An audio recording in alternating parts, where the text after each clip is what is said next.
përveç se Allahu i madhëruar na flet për një të kaluar historike, gjithashtu dëshiron të na tregojë mbi fenomenin e zullumit dhe padrejtësisë, për të na treguar se kur mos u mbështet tek fuqia jote, dhe me ato mbështetje pastaj ti dëmtosh ato të cilët janë më poshtë se ti.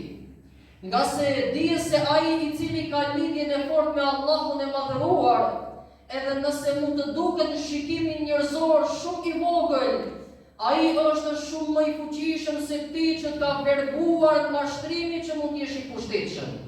Ai është shumë më i fuqishëm pse nga se ai e ka në afërsi dhe në mbrojtje atë i cili është wa huwa bi kulli shay'in qadir.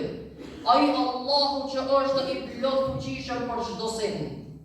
Nga ana tjetër Zoti i madhëruar duke na i bërë këto ajete të Kuranit na tregon se nëse je me Allahun kur mos u frikso. Na tregon që nëse je me Allahun kur mos u dëshpëro. Na tregon që nëse je me Allahun kur mos e humb shpresën, sepse përfundimi i atyre që mbajnë lidhje me Zotin Dhul Xhelal është çdo herë i kënaqshëm. Përfundimi i atyre që kanë lidhjen e mirë me Allahun Dhul Xhelal është çdo herë shpëtim dhe gëzim.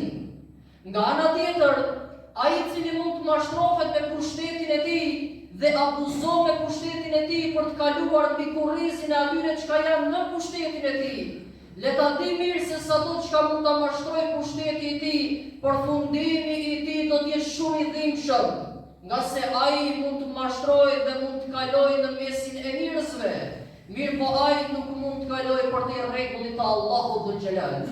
E rregulli i Zotit Xhelle Xhelaluhu është që përfundimi i çdo zullumçari është shkatërrim.